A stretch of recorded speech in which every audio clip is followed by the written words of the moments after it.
The extreme left or the extreme right? The left viscerally makes me often want to punch them more, because they're just so often like anti-common sense.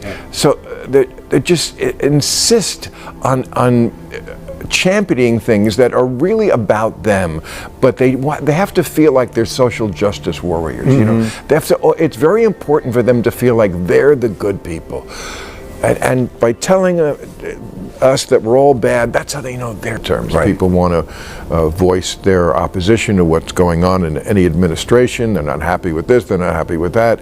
That's the way to show it. I mean, the Democrats are going to have to work really hard to figure out how they're going to blow this one. Bill Maher is back with strong criticism. He argues that the far left has tried many different strategies to make the Democratic Party more appealing to voters, but those efforts haven't been very successful. In this video, Maher explains why he believes the DNC is still struggling and points to what he sees as the main reasons behind it. If you're interested in bold political commentary, stay tuned as we break down his arguments. 3 messages remaining. Upgrade to plus to keep the conversation going. Upgrade. I would like to have a strong Democratic candidate to get things back to a little bit of normal. Is Newsom the strongest? He is right now. I mean, again, California, a lot of crazy stuff in this state. We know better than anybody, you know. If somebody breaks into your house and you shoot them, you have to worry that you're going to go to jail. Right. You know, lots of stuff like that. Homeless on the streets. I mean, and that's not just California.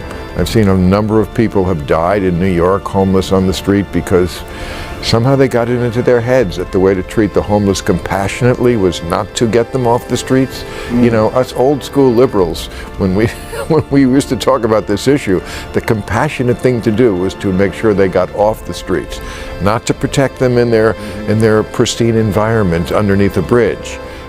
Bill Maher believes Gavin Newsom could be one of the Democratic Party's strongest chances to regain power. However, he also says Newsom has some serious challenges. In the interview, Maher openly stated that Newsom may have positioned himself too far to the left to appeal to moderate, mainstream voters.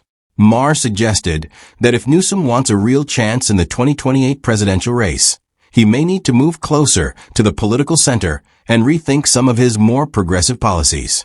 Maher also pointed to problems in California under Newsom's leadership.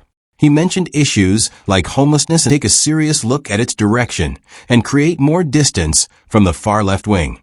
According to Maher, many Americans don't connect with what he describes as woke progressive policies. He says some voters see these ideas as too extreme or disconnected from everyday concerns. From cultural debates to economic issues, he believes people often view the messaging as symbolic rather than practical. Maher warns that if the Democratic Party doesn't adjust its message, it could push away moderate voters who are necessary to win national elections. In his view, the party needs to focus more on mainstream concerns, such as the economy, public safety, and cost of living issues, and move away from positions that large portions of the country see as too radical. He suggests that the party's future success depends on reconnecting with voters' everyday priorities. I think old school liberals would like to see a candidate in the Democratic Party who has the strength to disassociate himself from a lot of the stuff that made Donald Trump attractive to people who didn't necessarily like him so much, but just said, you know what?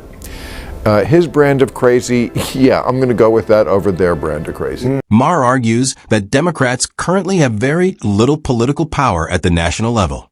If Republicans control the House, the Senate, and the presidency, they largely control the legislative agenda and major policy decisions. That means the Democratic Party's main path back to influence is through winning future elections. However, Maher believes they are struggling to connect with voters. He argues that part of the problem is the party's association with what critics call woke politics. According to him, many Americans see that messaging as too focused on cultural debates and not focused enough on everyday concerns. Maher suggests that voters are more concerned about practical issues like the economy, public safety, healthcare, and cost of living. If Democrats continue emphasizing topics that feel divisive or overly ideological to some voters, he believes it could hurt their chances in upcoming elections. In simple terms, Maher's argument is that if the party wants to regain power, it needs to adjust its message and focus more on issues that appeal to a broader group of Americans. Another huge issue here in California and across the country is immigration.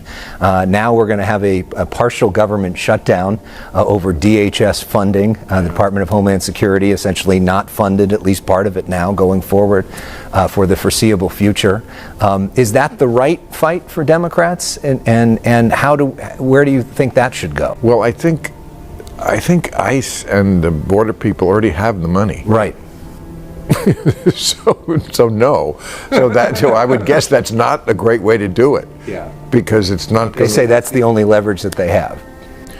Yeah. I mean, again, the leverage they have is to win the next election. Maher is right. Historically, the party in power usually struggles in midterm elections. That means Democrats should have had a good chance to make gains this time. The numbers were in their favor, giving them a prime opportunity to strengthen their influence. But, as Maher points out, the Democratic Party has a history of wasting strong opportunities. Instead of focusing on voter dissatisfaction with the opposition, they often get caught up in internal debates or policies that alienate many voters. One of the biggest problems, he says, is the party's continued focus on woke and progressive ideas. Many Americans see these positions as extreme or out of touch, until the Democrats shift their focus to issues that matter most to the average voter, like the economy, public safety, and healthcare.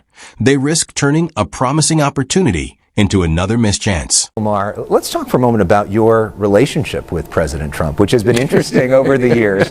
You well documented that you had this dinner with him at the White House, very well which you documented. talked about, which people have talked about. What's the nature of your relationship with him now? What's that like?